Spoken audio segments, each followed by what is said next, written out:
Good afternoon, and welcome to Unraveled. I'm your host, Kelsey Peterson. Joining us in the studio today is Alyssa Graves, an avid knitter and a real Renaissance woman. Welcome, Alyssa. Thank you, Kelsey. It's lovely to be here. So, Alyssa, how long have you been knitting? I've been knitting for most of my adolescence, but I've only truly become serious since I've come to college, about 1 to 2 years or something. And who taught you how to knit? Originally, it was the mother of one of my best friends, but it was my eldest sister who really got me into it, showed me how fun it can be. What kinds of things have you made before? Well, you start off with all like the obligatory projects, scarves, sweaters, hats, that kind of thing. But then Ash and I started making, fun stuff. Like we have an entire set of sexually transmitted diseases. I have a little syphilis and chlamydia I keep on my bed. Ashley's knitted a womb before. We have assorted fungi, and I knitted a gun cozy that attaches to my inner left thigh. And monsters and hedgehogs, that sort of, fun creatures you want to have around the house. Wow, that sounds very interesting. I see you're working on something right now. What is it that you're making? Well, currently I'm working on my own line of superhero-inspired sweaters. But right now I'm working on a template, so then I'll know what size I want, and I can, just practice, because I want to start working on my Wonder Woman sweater soon, and it's going to be fabulous. Now, couldn't you just buy a sweater much cheaper and spend much less time making it?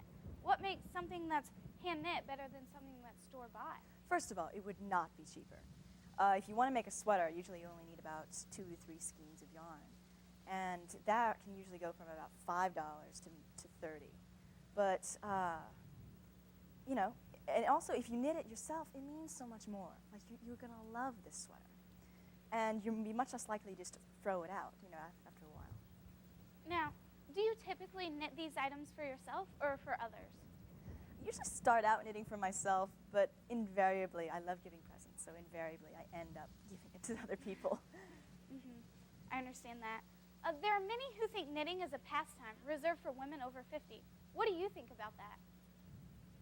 I think they're silly. It's an old stereotype that you have this 65-year-old woman knitting by the fire while her younger children go out and party and that sort of thing.